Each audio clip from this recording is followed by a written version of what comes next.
Cullman, our Vice President, and he will introduce our guest for the day.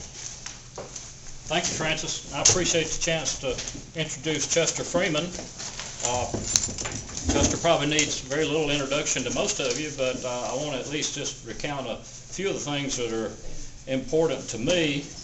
Chester grew up in the Cold Springs area, and that's what he's going to come talk to us about today. You know, Francis, a lot of times at Historical Society we get to focusing on our German heritage with Colonel Cullman, etc., and we forget that the area was populated by English descendant people when Colonel Cullman got here. And Chester's going to bring a little bit of that before us today, and I really appreciate him coming and doing that. Chester's had a long, productive life and has, in fact, he's turning 90 here pretty soon. Happy birthday.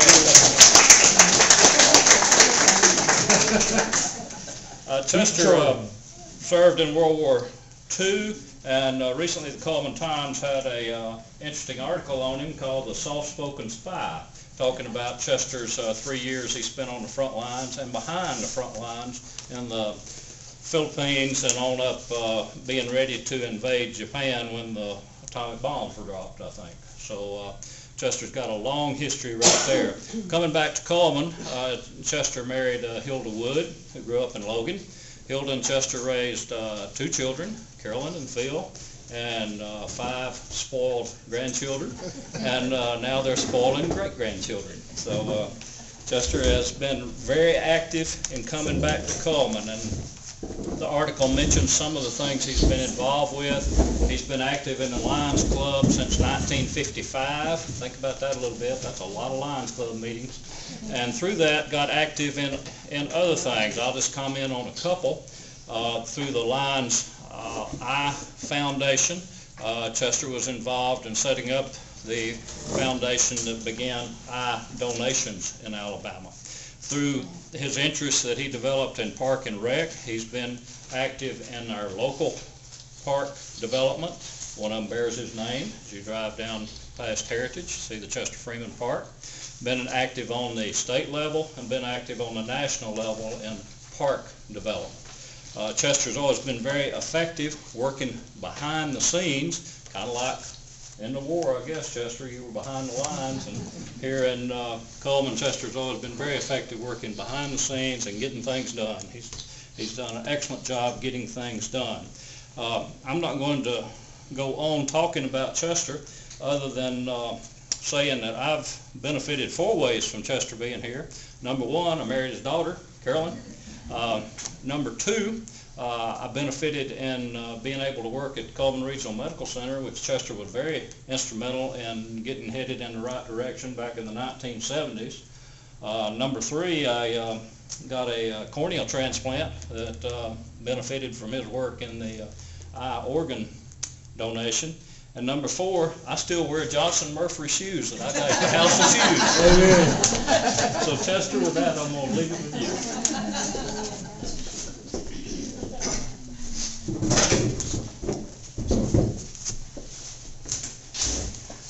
Thank you, Dr. Feinhardt. I think I can sit down now and not say anything else.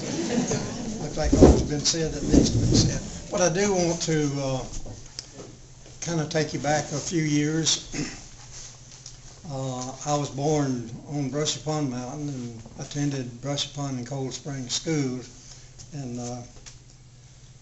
I guess my first remembrance was you know, we had a pretty good life. I was a pretty young boy at that time, about 7 years old, when the 1929 economic crash came.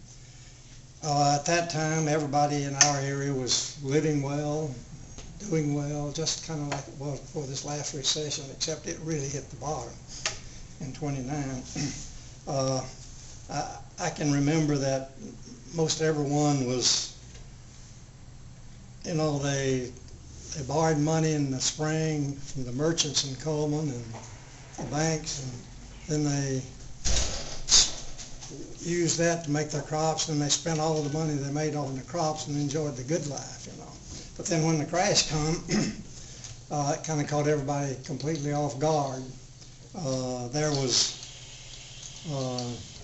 no government help at that time, so when you crashed, you crashed. Everybody lost everything they had. They had nothing. And I can remember those times, and I don't think any of you are old enough to remember much about any of that there, but when you get 90, me and Fred can remember that. Fred's not hardly there yet. But life was really hard, though. I remember my dad saying that he saved a bale of cotton, that when he got all of his debts paid, he had one little bale of cotton left, so he sold it for $33. And that's all the money he had to make a crop on and live the next year, because the banks got tight, didn't want to loan any money and all that, so he took the $33 and made a crop on it.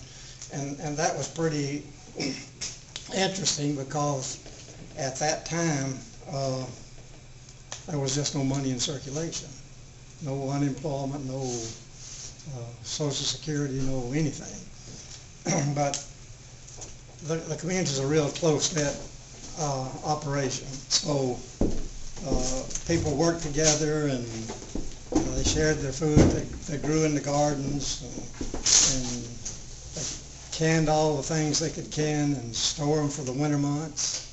And then we took our sweet potatoes and turnip greens and apples and all those kind of things that we had saved and put them in a hill. Have any of you ever remember seeing a potato hill? There might be one or two. But what that was is really a little teepee made of corn stalks or bushes, and then you took pine straw and put all over that. You built a mound up just a little bit, maybe 2 foot, so water wouldn't get in it. And you covered that with straw, and then you took the pine straw and put it all around it, and then you took dirt and put it on top of the pine straw. That's kind of like a little hut that they live in the foreign countries now. But that would store, you could keep rutabagas, you could keep potatoes, and you could cook apples and things like that, and they would stay all the way through the winter, you know. It would be warm enough till it would stay insulated, but cool enough that it didn't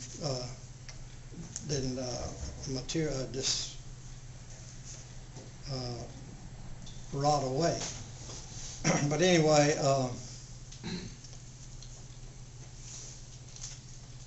there was a lot of that going on the mountain, on Brush Pond and Cold Springs too. Of course, they had a lot of forest back then and a lot of deep hollows, and we even had some people that had some moonshine steel. So I don't think y'all could think about that. That's where it started, didn't it? But I can remember as a boy wandering around through the woods and running up on some steels and being told by my dad that, you know, you better stay away from them things because you'll get killed. They'll shoot you if you wander around those steels. But we like to see what they were really doing, you know, and especially if they wasn't in operation at that particular time. You know, you go down and see how they done it. And, you know, the thought crossed your mind, well, maybe I can do that and make a little money. Of course, most people actually done the steels to make a little money so they could buy groceries and other things that they had to have, the staples that they needed.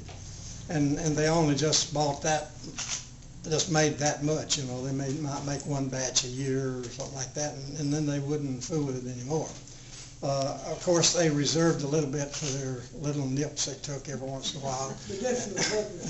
And for medicinal purposes, you're right. And then there's a few that got really involved in the entrepreneur thing. You know, they made it to sell it all the time. And those are the people that you had to watch, because they generally had shotgun people standing on guard. If you come close to where those steels were, they would, you know, let you know that you didn't belong there, that you're trespassing, and they were going to shoot you if you didn't leave from there. And if you ever come back again, you'd get shot. So that's kind of the way they kept everybody away. But I can remember those things real well. But there was lots of bartering going on. Oh, one more thing about the beverages. A lot of wild elderberries grew in our area, and so many people made elderberry wine. And that was a medicinal thing, you know. It wasn't something you treated that as as a medicine that you took, to keep you healthy. You take a little sip of that every night, one maybe every day at about noon or before noon, and that would kind of keep you strength going, That was medicinal purposes. It was never used for anything else, I don't think. I attended a two-room schoolhouse, and it was heated with a big potbelly stove, and that kind of kept us a little bit warm, especially on one side. But on one section, and it had a partition between those two rooms. The first, second, third, and fourth grade was in one room, and the fifth, sixth, seventh, and eighth grade was in the other room. Well, you could hear what was going on in all of them, and you could imagine what a learning experience that was when you're sitting there in the third grade and you was hearing the eighth grade people what they was talking about, and you wanted to be on up in the eighth grade. You didn't want to be back in the fourth grade. So I didn't learn very much in my process of going through all that.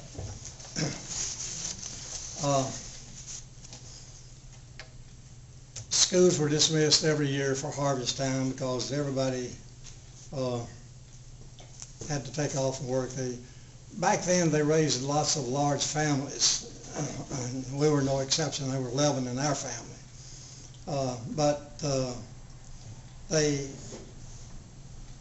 dismissed to do all the harvesting and everything, and then they took back in school after that. As in most communities, we had grist mills and that ground the cornmeal and to make bread. The miller would take a toll. I was 1/8 of a bushel that he charged you for grinding. No money changed hands because it really wasn't any money. It was just a bartering situation all the way through. Generally, the grist mill would open on Friday and Saturday, and a few farmers would grow even wheat to have some flour to make biscuit out of. And did any of you ever eat a biscuit that come from a whole ground wheat? It looked bad. It didn't even look good enough to eat, but it tastes pretty good. It tastes better than it looked. But I remember my first job that I got paid for. And I worked 6 days from sunrise to sunset. I was given 25 cents a day. And that was digging potatoes. So back then you didn't have any potato diggers like you have now. You took a plow and you plowed down one side of the road, and then the potatoes would kind of fall out a little bit. Then you go down there and pick up all the potatoes one by one, but you had to take the root of that potato and let it stick up. Let the man know that you had all the potatoes that was around there secured. You didn't have any left. And I did that for my first 6 days. And I was 13 at the time, and I remember that real well. Because that $1.50 I got paid on Saturday night was the most money I'd ever had. At one time, and I felt like I was rich.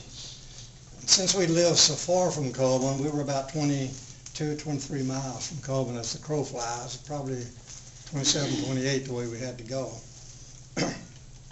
No roads. I remember the first time I came to Cullman, we came in a wagon. We came and stopped like this side of Good Hope, where they had a little campground, and spent the night. And then the next morning we come on into Cullman and sold our cotton, went to Willis Bones boarding house for lunch, which was dinner. Yes? That was my wife's grandfather. Well, But I can't find out where the boarding house was at. That was a good statement you made. I want to know the exact location. well, my memory probably is so bad I can't remember. It was somewhere in West Town near Tucker's store, right in that general area, or maybe just south of that. But that was the greatest place in Cullman at that time to go get something to eat, because you went in family style and sat there, and there's always people from all walks of life in there. And it was a great place to what was his name? Willis Bones? Willis Bones. B-O-N-E? B-O-N-E-S, I believe is the way. Okay. some of his, Herschel Bone had a mule barn right next to a big boarding house. well, that was Probably Johnny Lane. probably the same one. That was his son. J.H. McPherson and Marietta ran that. Mhm. But anyway, we'd sell our, then we'd get back and we'd get all the way down to Simpson Creek, which is part of where 69 highway used to cross there, where it's water down there now, and camp out there, and then we'd go home the next day. So I took 3 good days and 2 nights to come to Cullman and back. You couldn't drive your horses much faster than that, especially when it's carrying load. Of course, when we did that, we bought our flour and our sugar and salt and coffee and, of course, tobacco. I remember my dad and mother used tobacco at that time, so they had to have a little bit of that. And in the late 30s, things really changed. A rolling store come down through the country. Anybody remember a rolling store?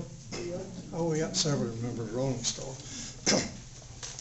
The rolling store was the greatest thing that ever come along as far as I was concerned.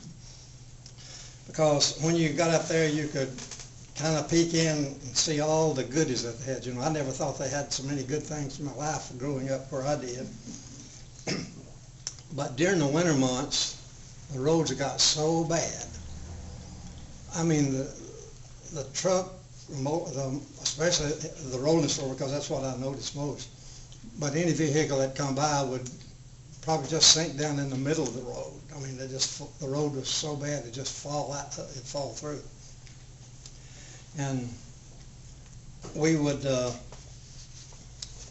have to take a team of mules and horses and go pull them out.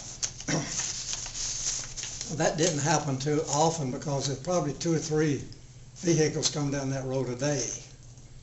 And that was all the vehicles that were in existence, you know, and so they'd try to make it through there. But back to the rolling store, I know when I go in there I can see all that candy and bubble gum and all that stuff. That may have been why I decided to sell candy. Because I did that for some 28 and a half years.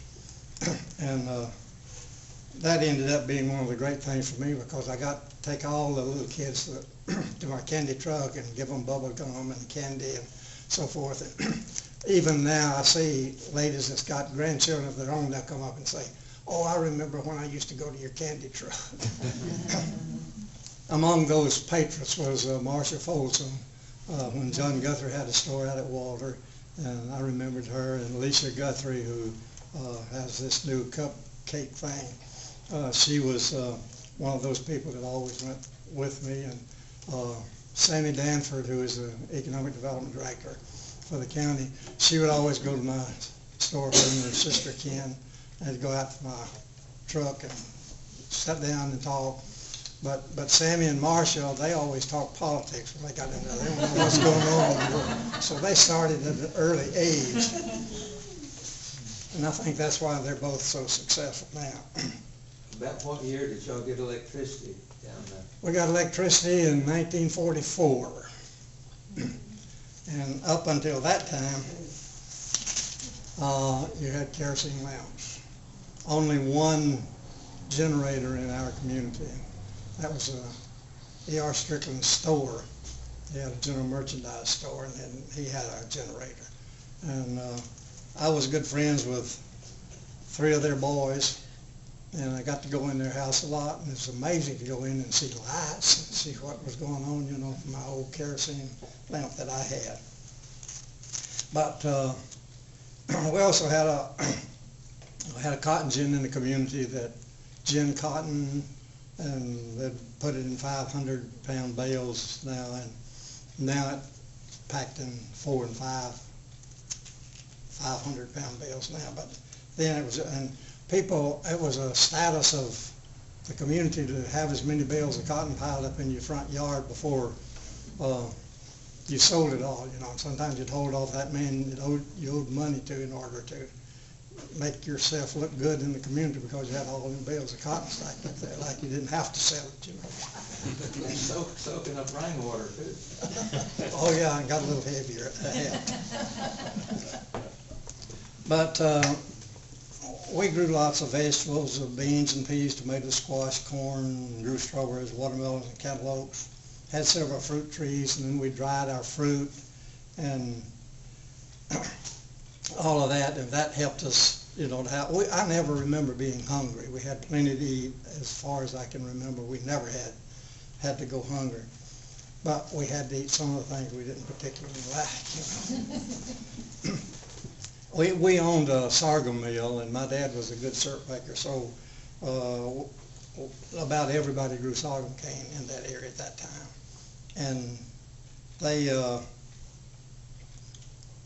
took a toll, you know, from the sorghum. That's what you got a toll, again, no money, but you took a toll of the syrup, and so we had plenty of syrup.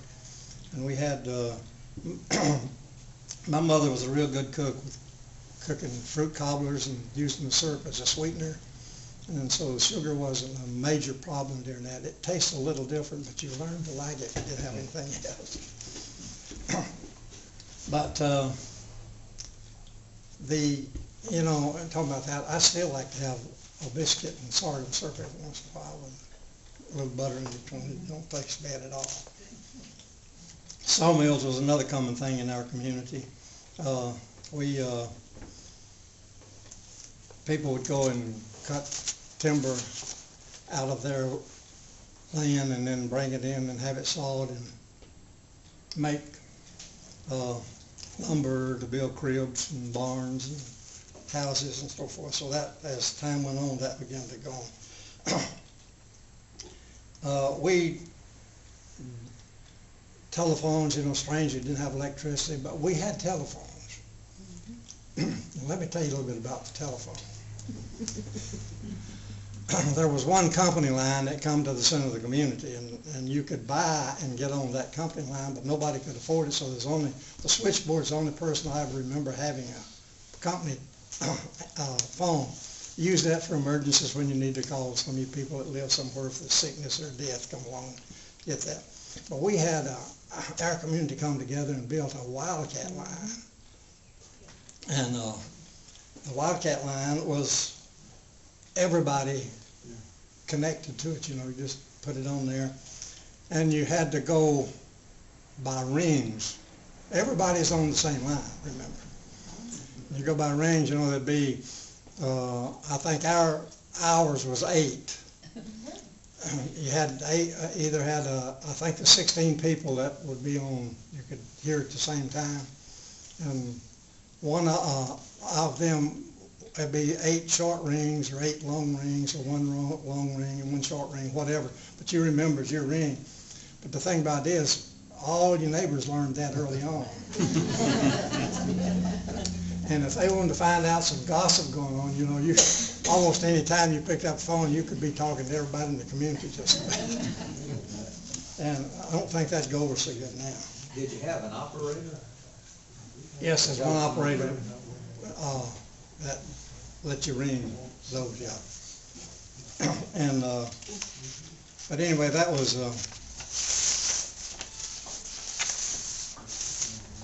You just had such a good time with all of that. Looking back, going back to the poverty thing, you know, everybody lived in poverty in our area, Cold Springs and Brush Pond. There was just no wealthy people around there, and but we had a good life. We enjoyed life, and we didn't know any better. We thought we was living as good as anybody else. You know, you didn't get to go anywhere, so the neighbors around you was doing all right, and you was doing about the same. So you thought, well, you know, it's a good life, you know. But we did do a lot of singing and dancing and playing music and playing games and telling tall stories and all that thing. And do any of you remember the story of Crybaby Holler? I know Brenda does. It still goes on. This, It does. Yes, I work here at the Falls Country Library, so ask about Crybaby Hall. Crybaby Hollow, that's right. It was a place not to go. But interesting the way that happened on a stormy, blustery night, you know, like now when we get tornado watches or tornado warnings when the winds are blowing out of the southwest. And a lot of humidity and we just feel so deathly, you know. That's when that baby would cry. And that wouldn't, there was a house built there, but nobody would stay there, but probably a month at a time till they'd move out. They wouldn't stay in that house. That house stayed empty just about all the time. But anyway, let me tell you one more thing about that. A good friend of mine, Olin Strickland, we decided that they just wasn't, that Crybaby Hollow thing was strictly a rip-off. There wasn't nothing to that, you know, just people's facet of their imagination. So we went down there one night and it was crying. So we still wasn't happy about it, but then a few days later, we were in that general area, because we wandered the woods all the time in our spare time, when we had some spare time. We decided to go check that out. What we found out was there was two special trees growing together, and one of them crossed the other one, and when the wind would get out southwest, it'd rub across the trees and it would start, it sounded just like a baby crying. So we, in our mind, we settled that, but a lot of people still believe in that. But anyway, I was happy about it. I didn't have a fear about it anymore or anything. I would offer to take people down there and say, you know, let's go see that. Oh, no way. But I had fun. It made me feel important. Then there's the other story that was told a lot, and it's in one of the cemeteries at Cold Springs, where there was 7 graves of men who were either murdered or hung for murdering somebody. And I think that's still in existence. That may need to check that out. Some of you historians on that. And finally, the mail order fraud group. Did y'all ever remember that? Sears and Roebuck. Sears Says Roebuck, Montgomery Ward. That was the two culprits. Trestle arrested. But anyway, for those of you that don't know it, people got a bright idea. A lot of the community began to buy a lot of things from Sears and Roebuck and Montgomery Ward, and they would use their dog's name and their cat's name instead of their name.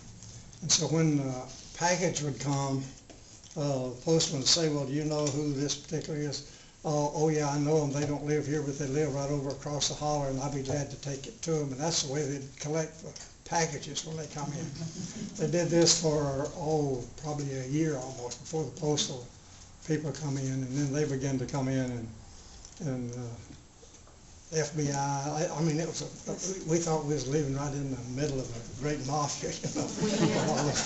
28 arrested. 28 arrested, and but anyway, it was interesting to see all that unfold. One of the postmen that lived just down the road from us was telling me that the inspectors would take if they had a package for somebody while they was inspecting, they would take that package, but they'd pick up a postcard and say, do you know where so-and-so lives? And I said, no, I never heard of. But if you had a package, oh yeah, I know where they live. So anyway, that was an interesting thing. Was that in 44? That was a little bit later than that. That might have been going on in 44. But I was gone by that time. I have the paperwork on it, if you'd like to see it. But interesting stories. But I'm going to mention about the Freemans now. I think I'm using up too much time here. No, you're the whole thing. You're the entire thing today. We're not doing business. We're not. But anyway, You there can was stay until everybody walks out. Keep talking, I'll stay here. there was in Cold Springs, Brush Pond area, there was 4 sets of Freemans. None of them related. There may have been one more, but not any related. But, you know, most of us felt like we were kinfolks because we lived together. For instance, my grandfather was named John Freeman, and then there was another John Freeman that lived in the same community. And they both had sons named Willis. But they distinguished the John Freeman's, my grandfather was called Big Neck John. He had a big cyst on his neck that he would never have took off. And the other one was a short fellow, they called him Little John. So we talked about Little John, Big Neck John, then you, in the community, you knew who you was talking about. Then there was, my grandfather, he had 12 children, 8 boys and 4 girls, and they all lived to have families of their own. And my grandfather, he was a very devout Republican. I mean, there's nothing else in the world, unless you're a Republican, there's nobody. But he always told me, and I heard him tell several other people that the devil owed him a really big debt, and he paid it to him in Democrat son-in-laws. He had 4 Democrat son-in-laws.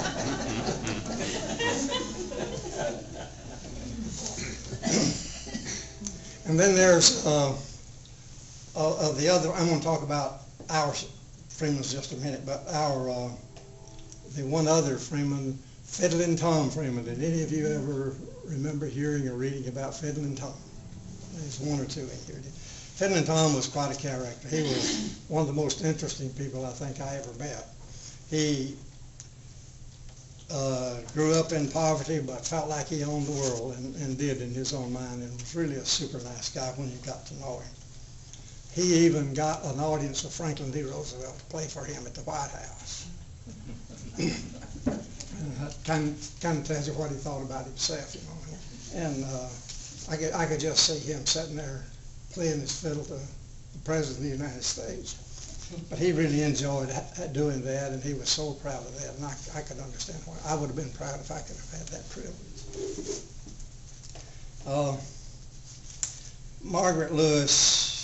Margaret Freeman Lewis is a first cousin of mine, and she and I have been working for the last 4 years on, well, about 4.5 years. My wife said it's been 6 or 7.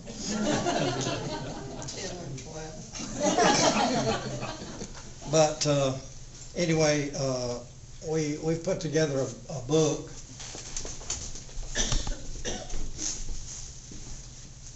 or maybe I say a catalog of ancestors of Hezekiah Freeman, ancestors and descendants. We have gone from 1650 to 2000, it's 11 generations.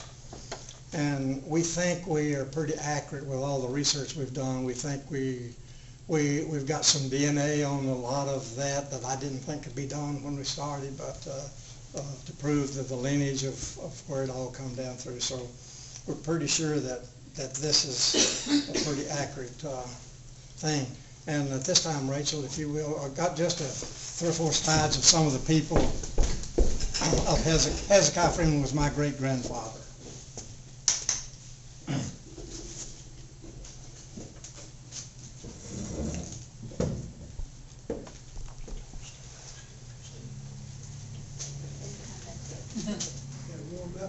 Where was Strickland's store? Was it at Brush Pond Mountain Crossroads or over Cold Spring? It was at Brush Pond.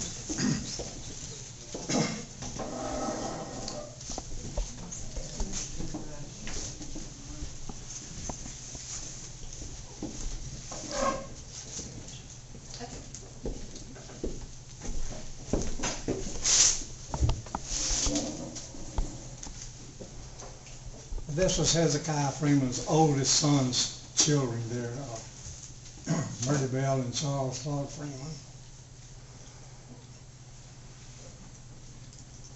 Which one was, now Hezekiah was your great-grandfather? My great-grandfather. So which one was your grandfather? John Okay, Freeman. we don't see him. No, he's not on there. Okay. And This is Lewis, that was Hezekiah's oldest son.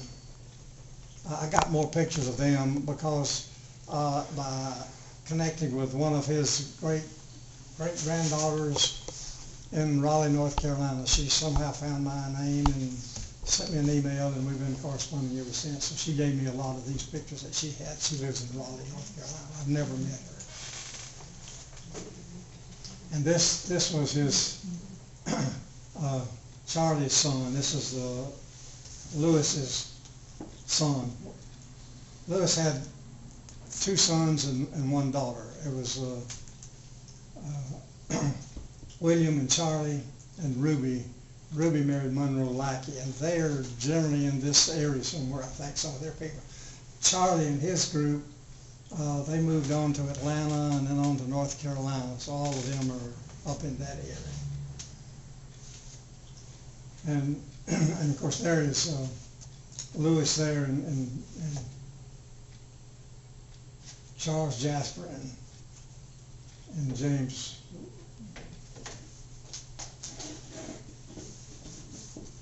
This is Lewis and his wife Martha Jane Neesmith. They originally settled out in the Beth Sadie community, and William Freeman, his son lived in that area all that time, and he had a large family as Cortez and Spellman and Harold married Thelma Freeman. A lot of you know Thelma. But anyway, Harold was his grandfather. Of course, this is Lewis and his wife, and then Monroe Lackey and Ruby there. Where would that house have been, Chester? That house would have probably been somewhere around Beth Sadie or in that area, I think. I'm not absolutely sure. That's one of the houses there, the typical house in that area. This is my father and mother and my oldest sister and a brother, Verban, that died when he was 3. And this one on the other side is another brother that died when he was 2.5. Where did they die from? This one died from diphtheria. Back then they didn't have a treatment for it, especially back in the area where we live. And the other one died from what we call hepatitis now. It was yellow junders, I believe is what was on the death certificate. And this one, I know you want to see this one. Yes, we do. This is my older sister. Interesting, out of all of our children, the oldest one was a daughter and the youngest one was a daughter. All between was boys. But anyway, this is my older brother here, and this is me right there, and this is a brother, Gil Freeman, and Ernest Freeman. That was way back in time. That's somewhere about the crash. And this one over there was my grandfather's sister, Mary Freeman Tidwell. She lived in Walker County. And this is her and her 2 daughters. And this is Joanne Freeman, which is another one of my grandfather's sister's daughter. That's Anna. Anna Hancock and Florence Hancock.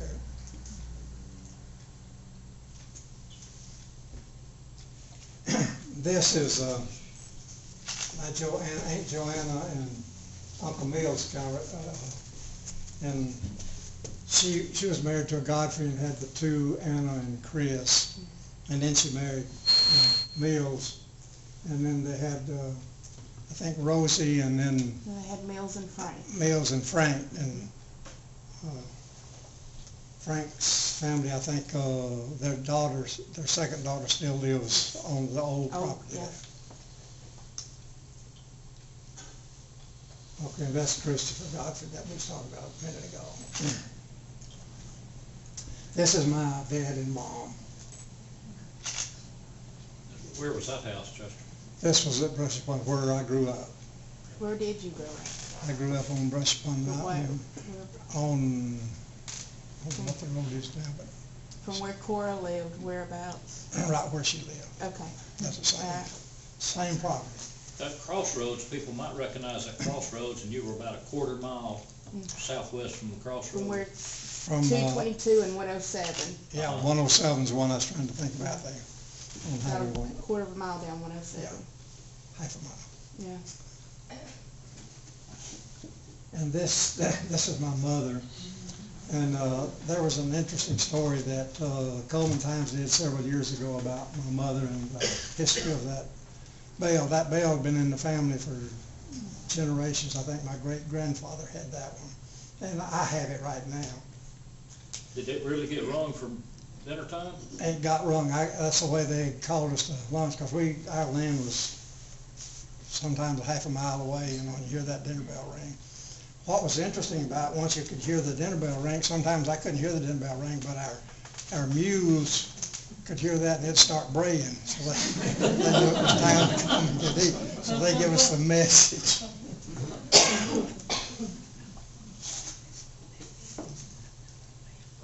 And this is me and two of my brothers that was in service. Out of the 7 of us, there was 6 of us in service.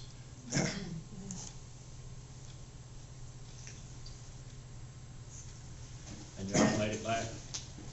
All of you made it back? All of us made it back on. The middle one there, D.O., I might tell you this little interesting story right quick. The one on this in here. He was in an aircraft unit, and we were so close together. He was in South Pacific too. One time I could take my field glasses and see the sign of his unit across the bay from where I was at. I was on one island, he was on another in the Philippines. And I thought, well, first when I got to Leyte in the Philippine Islands, I passed by where his outfit was. And so it took me a couple of days before I could get a Jeep to get back to where he was.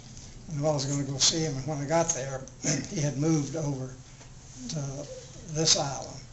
And so then when I moved and went up to St. Boris Island for that invasion, then I could look across and see a sign, and I knew he was there, but I couldn't get across to see him. But he went on down to Mindanao. On his way down to Mindanao, a Japanese suicide plane crashed his ship. He was in the water for 48 hours. He just had his shorts on. He was sleeping on his bunk, and that's all he had on. And didn't get a scratch. So a few weeks later, I was down there, and another Japanese plane come over and strafing everything, and they come right over. He was in the coconut grove, so they come right over, and of course they was shooting at him, and Japanese plane was shooting him. They shot off a whole bunch of coconuts. One of the coconuts hit him on the back, and just cut a big gash on his back. Not serious, but just a pretty little gash. And they gave him a Purple Heart for it.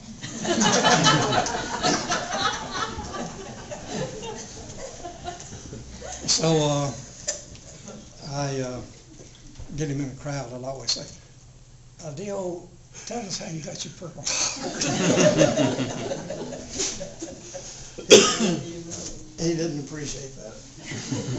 And then the honest, my other brother in there, he was in the Navy, as well as 2 other brothers of mine, but this one was in the Navy, and he was stationed up at, got his training up, boot training up to Great Lakes. And then they moved him over to Minneapolis, and he stayed there throughout the war. He never got on the ship, and all the time he was in the Navy. I tell him, you know, I traveled, gosh, maybe 100,000 miles on the ship, and you didn't even see one. But we all made it back. And then another brother that, was that all of them you got? There's a couple more pictures. Okay. This was Mary, that was my dad's sister. It was Lige Calvert, and they had 13 children, and all lived to go to have families of their own and everything. And it was just amazing. They had 10 girls and 3 boys. That picture was in the Cullman Times some time ago. Okay. And this was my Uncle Mern, and Brenda, you may connect with some of them. This was one of my dad's brothers and his family. And this is another one when they were farming and they just had their ewes there.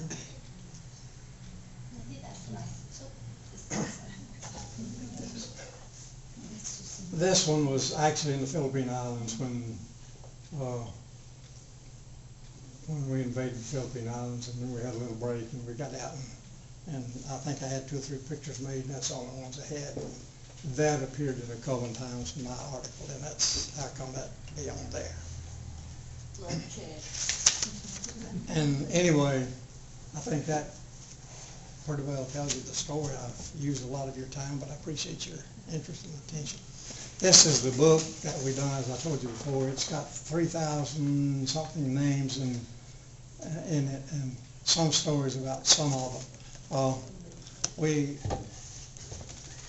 searched everything we could find to find those, and it's interesting to look back, and I think you get addicted when you start tracing your generations back. But I was real proud of our family. As we look down through there, there's a lot of plantation owners coming down through there. I don't know how we got so broke. We're all the way down to Western County. But my great-grandfather was he was a Civil War veteran. He was one of those people that did not believe in slavery, he fought for the South because he loved the South. But he moved his family from Georgia. He enlisted in Georgia, and he moved his family over to the free state of Winston, which was Logan at that time. And so they came over here and lived, and then when the war was over, he come back to live here, and that's how we all ended up in this part of the country. Chester, I had one question. When you were coming into town in the late 20s and 30s, what was the attitude between the English and German? By then, was everything kind of settled down? Or? You know, I never seen any animosity or anything. I always heard nothing but respect. One little story that I heard often was that one of the Germans bought a piece of land out from Cullman a little bit, and it was very poor land, and they had bought 40 acres. And so some of his neighbors around that were not Germans was talking to him and told him, you can't make a living on that, you will starve to death, you don't need that. He said, well, if I can't make a living off of it, I'll sell half of it.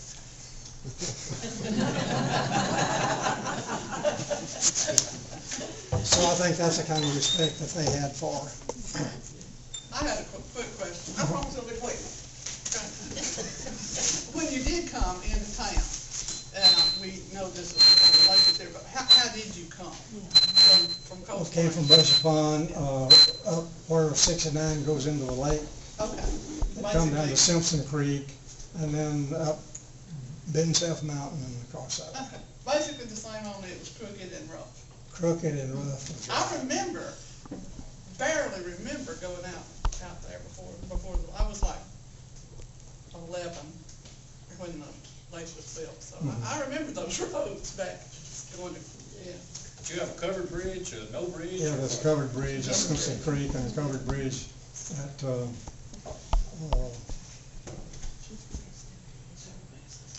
can't think of the name of it. So you came through 2 covered bridges? Well, no, one you can go the other way down, okay. up to Logan and up to there.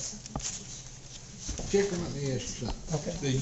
You probably know something about this. I was reading just recently about, the Western Railroad that was going up to the Brushy Pond area, area, the Dutchmen and all got arguing, and they closed the finances and all that.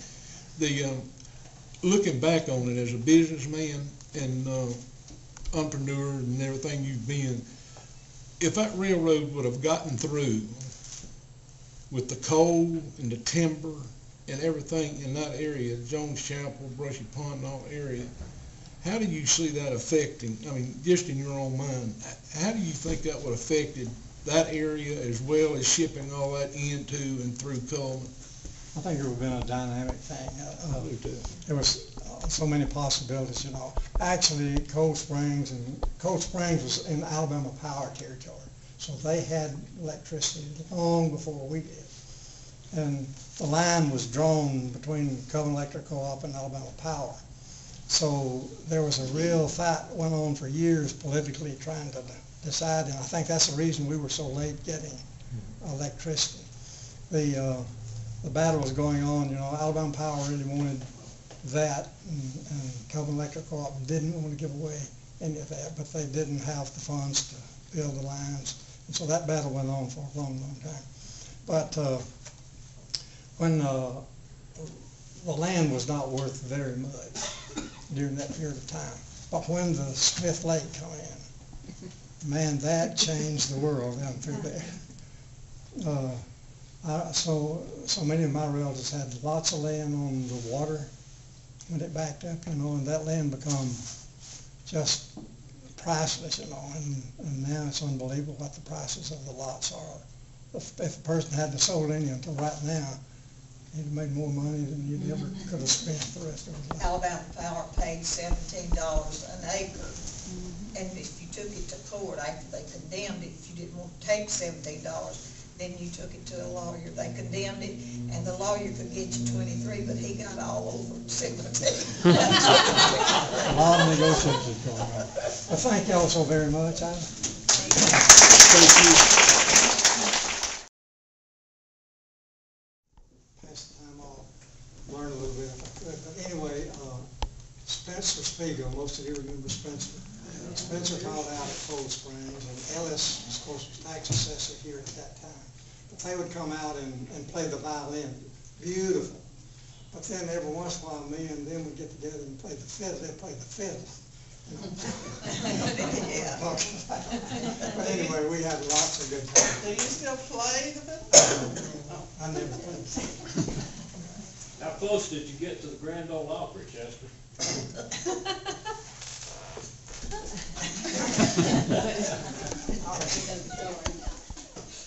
When I was about 17, 18, somewhere in there, Cleo Davis, who was from here, got to work with Bill Monroe on Bluegrass Blues. He was one of his singers. And so each Saturday night when they'd come into the Grand Ole Opry, well, if I could hitchhike, I'd go to Nashville, and they would always let me in. I couldn't get in because I didn't have a ticket. But they'd take me in the back door through the back room, back where all the musicians were. So that was more fun than being out in the audience watching. So we got to see all of them and talk to a lot of them and made friends with a lot of them that was there. About what year would that have been, Chester? I don't remember what you said. I didn't know. It was around 1939, 40, 41, I was over there, just before the war.